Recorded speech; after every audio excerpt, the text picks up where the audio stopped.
I'm automotive journalist Lindsay Brook, and we're here at the Greenfield Village at the Henry Ford Museum Complex in Dearborn, Michigan. And this is very close to where Henry Ford really started his enterprise. The neat thing about Greenfield Village is it operates the world's biggest fleet of operating Model T Fords. 15 cars at any given day are circulating around the village, hauling passengers, hauling cargo, and performing in many ways like they did 100 years ago. This September, the Model T celebrates its centennial anniversary, 100 years since the car was first introduced by Henry Ford. Perhaps the greatest physical distinction of the Model T Ford versus cars of today is its crank starting system. The driver had to set the throttle opening, had to set the spark advance, had to move around and pull a choke out, and then actually crank start the car with a lever and make sure that he didn't wrap his thumb around the starter lever or he could possibly break his thumb.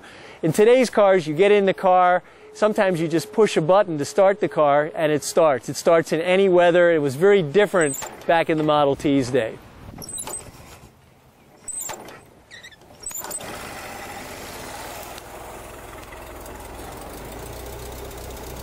Perhaps the most fantastic part of the Model T legend was how Henry Ford slashed the price of his car so everybody could afford it. He really wanted working people, farmers, the everyday person to be able to afford this car, even the people that worked in his own plants.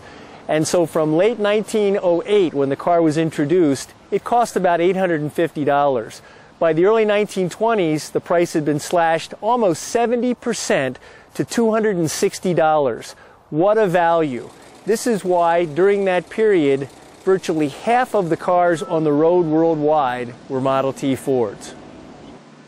The Model T Ford was light years ahead of every car of its period when it was introduced in 1908.